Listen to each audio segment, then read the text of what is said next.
ancestors gave me gifts to read cards, predict and heal. My name is Daphne, but spirit calls me Babylon. Angels communicate through numbers. Intuition is so deep. Hi everyone! Welcome po sa inyong almost personal reading.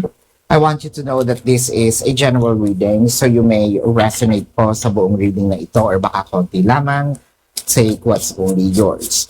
I also want you to know that this is a timeless reading, so whenever you find the video, the message is also meant to find you. Let's check kung ano po nangyayari sa paligid. Your first card is the Hermit and the Seven of Cups.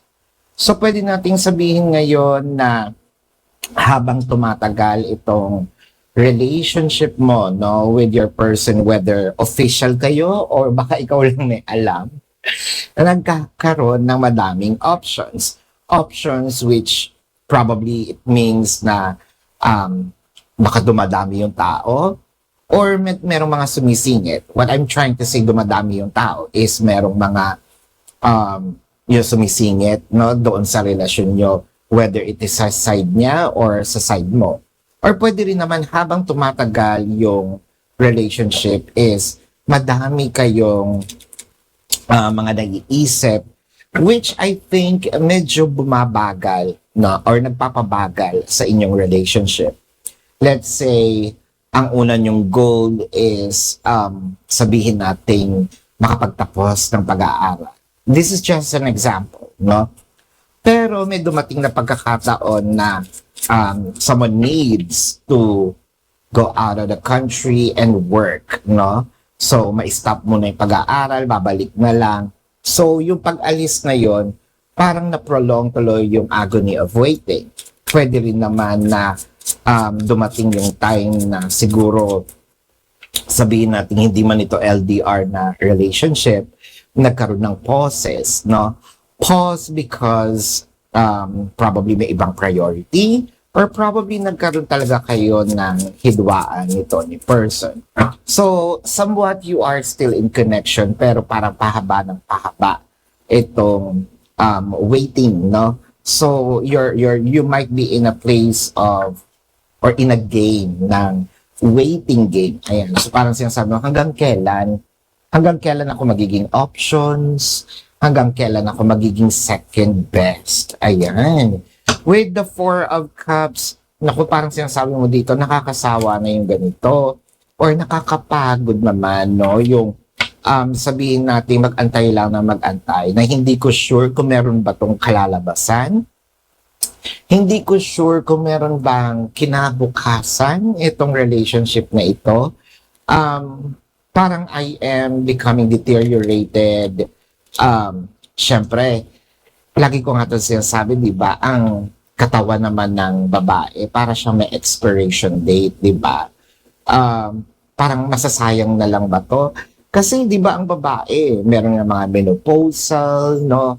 At saka medyo habang tumatagal, yung medyo dumadagdag yung insecurities, no?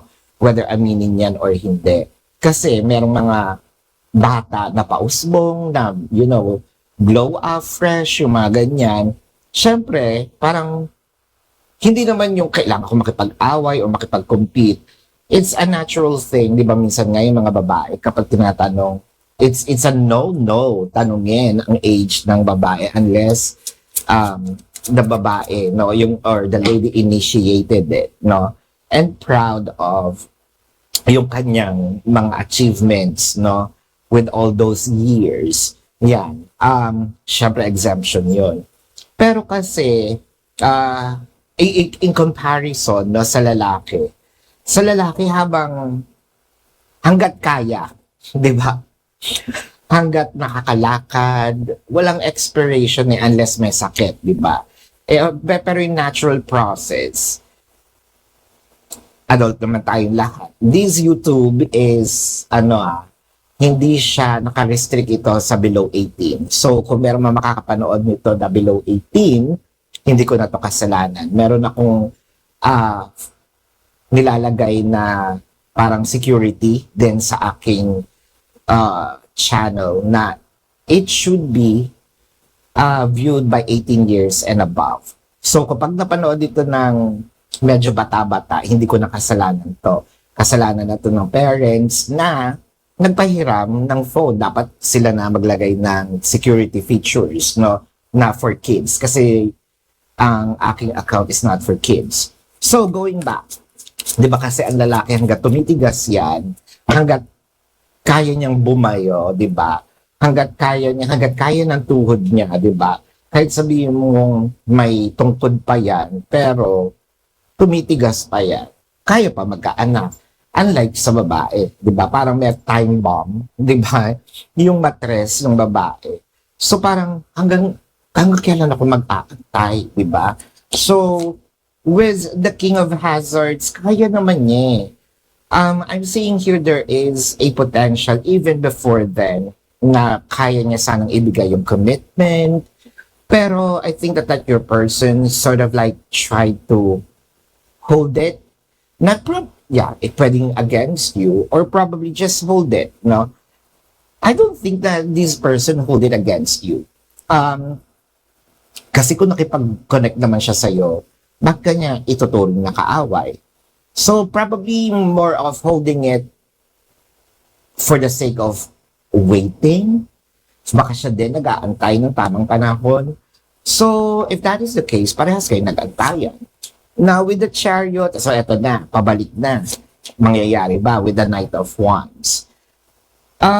Sabihin natin pabalik na siya kung ito'y LDR man or kung ito'y hindi man siya umalis, parang pabalik na yung passion, pabalik na uli yung going back to the normal, no? Yung kung paano kayo nagsimula.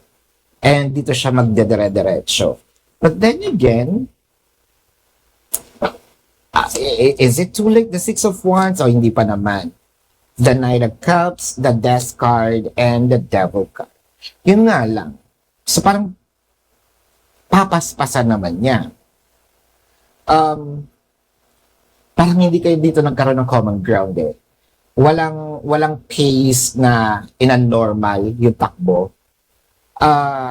Nung lumayo ito parang bumagal, di ba? Halos hindi mo na nga siya maramdaman.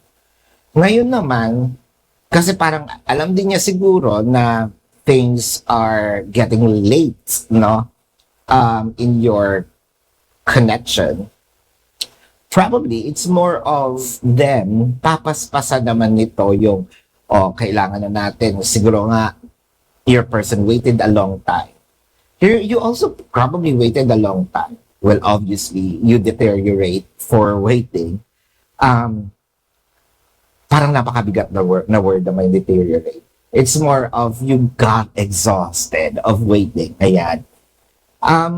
Parang sasabihin, halika sulitin na natin. No, sulitin natin ito.